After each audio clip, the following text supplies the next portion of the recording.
What if I told you this? What if I told you that you may not even have social anxiety? And what you might have is a hyper overactive nervous system. And you've been living your life in a freaking label, and it's time to stop.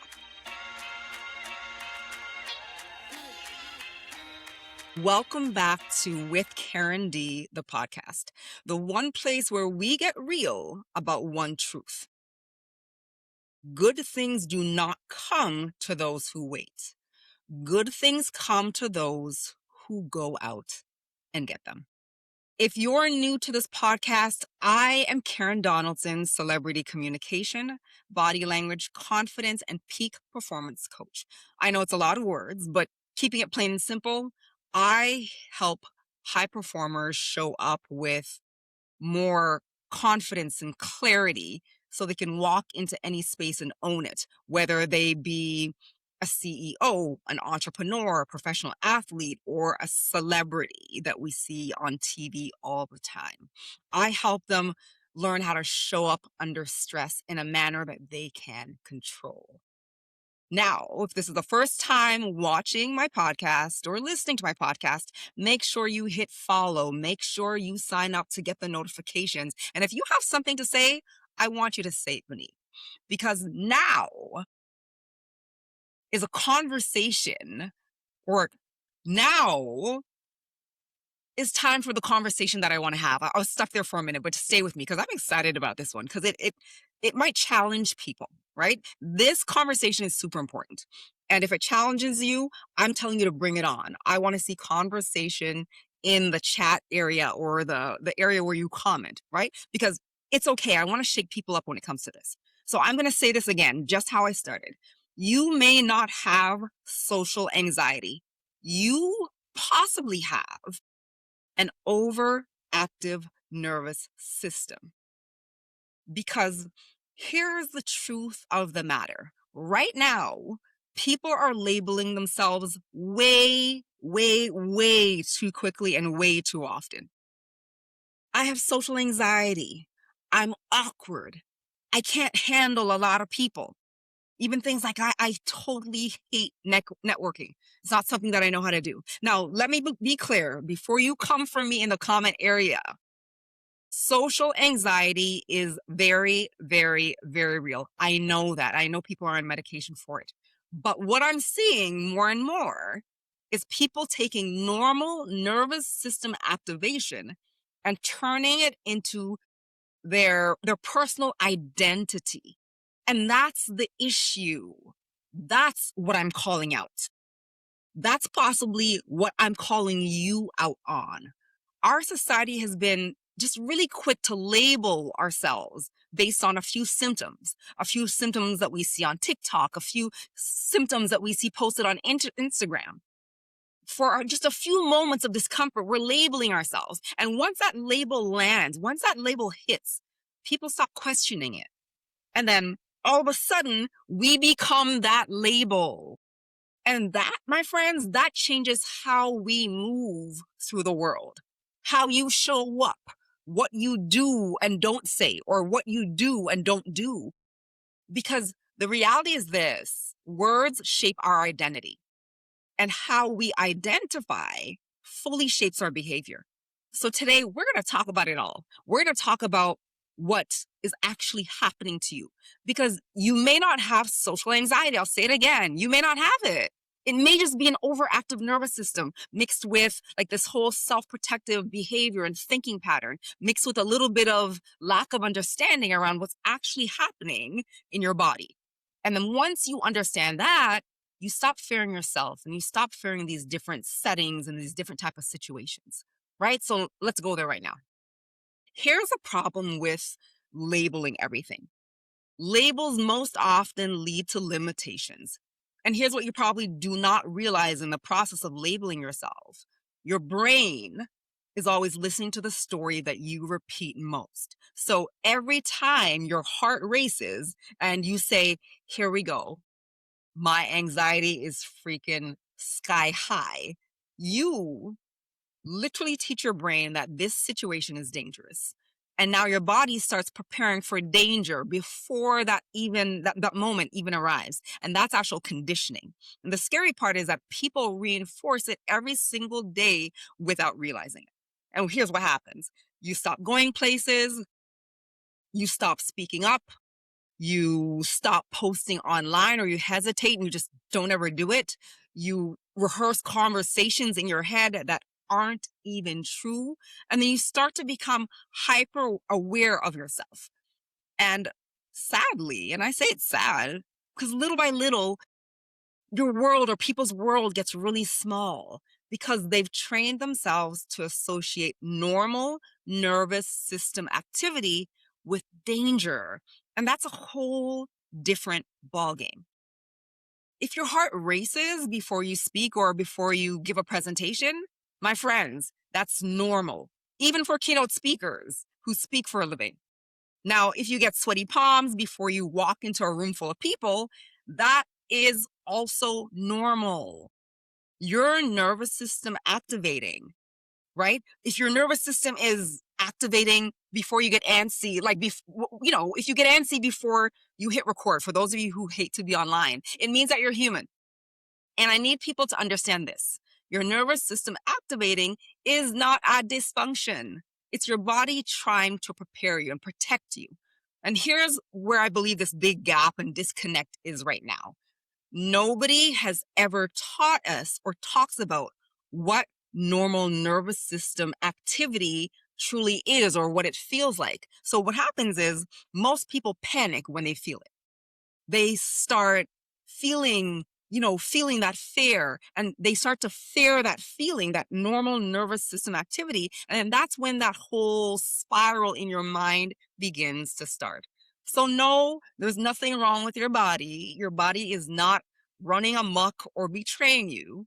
Your body is not working against you. No, your body is just trying to keep you alive.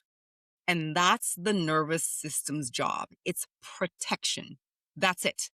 And when our system notices unfamiliar people, unfamiliar settings or situations, you walking into a situation where you could potentially be judged, when it notices loud rooms, crowds, pressure, extra or heightened attention on you, it activates. Your nervous system activates and it turns up a notch and it jumps into fight or flight mode. And it has nothing to do with you being, weak or not enough. It happens because you're human and your nervous system is scanning and asking, are we safe here? And what's nuts is that sometimes your body activates even before your conscious thoughts can catch up. You walk into, like this example, you walk into a networking event and all of a sudden your chest tightens in 2.2 milliseconds. And we don't consciously panic, but our body perceived the unknown first. And then it goes into automatic action and it flips into that fight or flight mode, right? So this is why people need to stop saying to themselves, I'm anxious. Your body is responding to an unknown stimulus. So here's how it works. Once the body activates, the mind starts creating stories. What if I embarrass myself? What if I look stupid? What if they judge me? What if I sound stupid? What if they can tell I'm nervous? Now that is the body and the mind starting to feed off of each other. And that's the loop. That's a negative loop. That's the mental and nervous system loop that you get into and you stay into. And that's what has you believing that you have social anxiety. So the real issue at play, though, is self-surveillance. So let me tell you what's really exhausting people. It's not the fact that you believe that you have social anxiety, and it's not the social situation itself. It's you constantly monitoring yourself inside of the situation. And I'm going to say it again. It's you constantly monitoring yourself inside of the situation, right? So people walk into rooms and immediately leave themselves. And here's what I mean. Now they're watching themselves and saying things like, well, like, how do I sound? They're saying to themselves in their head, where do I put my hands? Do I look awkward? Do I look nervous? Did that sound stupid? And then all of a sudden, they become the performer and the audience at the exact same time. And that is freaking exhausting. And the more self aware they become and caught in that loop, the less present they become. They live in their heads. And that's why charismatic people often feel powerful, not because they're perfect, not because they have more than anyone else, but because they're present. They're actually in the room. They're not trapped in that whole monitoring mode. And this is why I always say most people don't lack confidence. They lack intentional self belief and they don't define their own identity. So, on a whole, they lack safety inside of themselves. And there's a huge difference. But don't worry, I'm not going to leave you hanging. I'm going to talk about what you need to do in the moment. First things first, this is the first thing I want you to do. Stop treating every single physical nervous system response like an emergency, like a 911 call. It's not. The moment you panic about your nervous system activating and that physical response happening, you amplify it. Instead, I want you to name it in a neutral manner. Please do not be overly dramatic when you're naming it. So you want to say something like, my nervous system is heightened right now. My nervous system is in overdrive. Because that sentence, you owning it and acknowledging it, matters. Because now you're observing the experience instead of being 100% consumed by it. I'm going to say it again. Now you start to observe the experience instead of becoming 100% consumed and owned by it. And that allows you to bring your body into a calmer state. And you're not forcing it and you're not fighting it. I don't want you to do that. You're saying this thought. You're saying it out loud because it actually signals safety to your brain, right? This one powerful shift right here, just verbalizing or naming that your nervous system is activated, is one of the most powerful yet most simple, just, I don't know, I call it a tool, a technique, whatever it is, just use it. It's one of the most powerful keys to managing yourself in any situation, right? And I want you to know it sounds simple, but it takes a lot of practice. It won't happen overnight. I work with professional athletes and senior executives all of the time. And although they're comparatively different in what they do as far as a CEO and the professional athlete, this tool right here, naming their physical nervous system response, allows them to become laser focused before, they do a penalty kick or before my CEO walks into a room where they know their employees are angry. They're able to stay calm and speak calmly in that actual situation. So what I'm saying here is don't take this too lightly because far too many people do. They're like, Karen, is that it? It can't be that simple. And because they believe it's that simple, they don't do it. I want you to use it all the time, not just in those extreme moments where you believe that, you're under pressure. Use it whenever you can. I want to tell you something. I have a client that I'm currently working with, and she's a C-suite executive, and she sits on various boards and around various tables. So she's one of the few females around the table of primarily males, right? And the other day, at one of her meetings, one of the attendees stood up and was yelling at her, pointing fingers and just yelling out loud, just complete disrespect, right? Disrespect with what he was doing, disrespect for her, disrespectful in how he was delivering what he had to say. And her normal response would be to panic and shut down. That's how she was responding before we did work together. However, with the training, she had a plan of how she wanted to show up and how to manage her nervous system so she could show up in a calm manner. But she had to practice it. She had to practice it over and over and over and have a plan going into these situations. You can't believe that because you've heard it once here, all of a sudden, when you're under pressure, all of a sudden, when you're walking into a networking event, you'll feel calm. It takes practice, right? Her nervous system was hyperactivated. And in her head, she was able to calm herself down and respond in a powerful manner that did not match that person's energy. She was able to respond in a manner that was calm, that was direct, and she was able to take back control of one, her emotions, most important, and she did not leave it up to the external environment to decide how she should feel. And that's exactly what I want for you because it's possible. So I have a couple of quick breathing techniques that will help you in the moment because that's what matters, right? In the moment. The first one is this. It's called the double exhale reset. So I want you to do this with me. First, you're going to inhale for 4 through your nose. Then I want you to exhale slowly through your nose again for 4. Then I want you to do 1 extra exhale like a sigh and do it again. And this works. All those people are like, well, Karen, how does it work? And why does it work? That long exhale. So I'm going to say it again. Inhale once for 4 counts through your nose. Exhale for 4 counts through your nose. And then you're going to take 1 long exhale, 1 long sigh through your mouth. And you want to make sure that it's longer than the 4 counts. It works because long exhales calm the nervous system quickly. You're basically telling your body you don't need to stay in protection mode, right?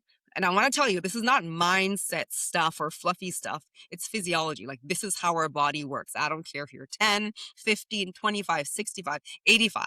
If you're human, that's what happens when you engage in that breathing technique. So that's the first one. The second one is grounding through pressure. So I want you to take your thumb and press it into the fleshy part between your thumb and your index finger, right here. And I want you to hold it. And I want you to feel the pressure. Do you feel that? Right? You feel it. You can't not feel it. So here's what happens. When you feel the pressure and you hold it there, it pulls your awareness out of thinking that you're in the midst of a catastrophe. So it just pulls you out of that pattern of thinking and it pulls you back into your body. Remember, I talked about being present? And that tiny interruption of you doing that matters a lot because confidence is built in those moments where you're able to interrupt yourself, interrupt that current train of thought, and decide what you will think, right? Now, what I'm going to talk about next is going to call some people out, and that is my intention. It's time to stop building an identity around struggle. And this part for me is super important as well, because what you repeatedly call yourself means a lot. If you call yourself and what you call yourself matters, because eventually you start to organize your life around it without even knowing it. So when you keep telling yourself, oh my goodness, I'm so awkward in public, or I'm just awkward, or I'm so anxious, or something like I'm socially weird, right? If you start saying that to yourself and calling yourself and identifying with that, all your interactions moving forwards will actually zero in on proof to make you believe that it's true, even when it's not. You call yourself awkward because you don't know the latest artist like your friends do? No, you're not awkward. Music simply may not be your thing, and that's okay. Nothing about that is awkward. Stop calling yourself that. So another example, your sibling loves social gatherings or a friend. You like them less. You're not socially awkward. You're not weird. You simply prefer smaller, intimate gatherings with close friends. And that's okay. Stop building your identity around struggle. So if you want to kind of get out of that train of thinking, if that's you, and there's different other things that you might say to yourself, identify with, stop it. It just puts you in struggle mode all of the time. You want to start to say something to yourself that switches you out of that mode. And once again, you want to verbally say it or say it out loud to deactivate it. So you want to try saying something like this. I get activated in certain situations and I'm saying it out loud because I'm learning how to manage it or I'm learning how to regulate it. That might be bigger words than you would say, but I need you to acknowledge it and own it, right? My nervous system is super activated and I'm going to regulate it. I'm learning how to regulate it. Just state it because what you say, you believe. How you say things, when you say things, you'll see things around you to support it. So if you say you're awkward, you'll scout out for things that identify and give you proof that you're actually awkward. But when you state that, you know what, I'm actually okay, I'm supposed to be different, and that's okay, you'll totally feel the difference between the two. One identity traps you and it's totally limiting. Remember, I talked about labels? And the other one, it empowers you and it has you feeling more comfortable in your own skin because you know being different is okay. You know being different is the right thing, right? And here's the other profound thing, the other powerful thing about confidence. Confidence does not mean, or someone with high confidence doesn't mean that your nervous system never gets activated. Confident people still feel it. We still feel, or confident people have their heart racing. It still races sometimes. They still feel pressure. They still feel nervous. But here's the difference. They don't allow that physical response to define them as being incapable. And that's the shift that I want you to focus on. Listen, I speak to large groups monthly and I'm always coaching online. And I have to tell you how it goes for me. I speak all the time. I love speaking. And whenever I go in front of a crowd, and to me, a crowd is any more than 3 people, my heart races. It races. And this is probably TMI. I start to sweat down the middle of my back, right? Like I said, TMI, but I want to be real with you. And here's the difference between how we define it and how we can redefine it. For a lot of people, like I said, heart racing, I have social anxiety. I have intentionally decided that my racing heart and my sweating down the middle of my back is defined as readiness. That's how I've been intentional with what I feel. So when I tell myself that, when I start to feel my heart racing before they introduce me and say, now we have Karen Donaldson, and they introduce me to come on stage, I remind myself, okay, got it. My heart's racing. It means I'm ready, right? It means I'm ready. That's it. And that helps me calm my nervous system down. And then my body follows suit. So be intentional with what you say to yourself and how you define everyday physical responses that are human, right?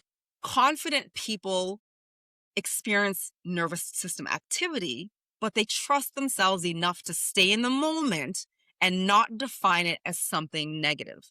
And that's exactly what I want for you. Not perfection. I want you to enhance. I want you to build up your self-trust.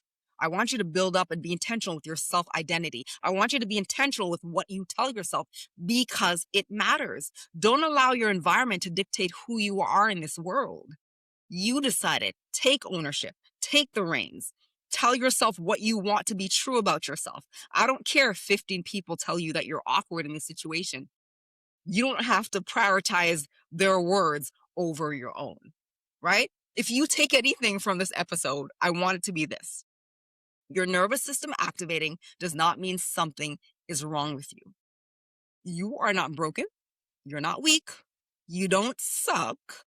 You are human with a body trying to protect you. The work is this. The work is learning how to regulate your nervous system.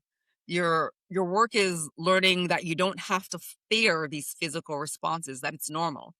Your work is to actualize and do the work to stop building your identity around temporary feelings. Because once you stop fighting yourself, you can finally show up and fully show up as you, as defined by you. Got it? So if you know someone who needs to hear this episode, please do me a huge favor and share it with them. I want to know your thoughts on if you do experience social anxiety. Do you believe in social anxiety? Have I kind of poked a hole in your belief?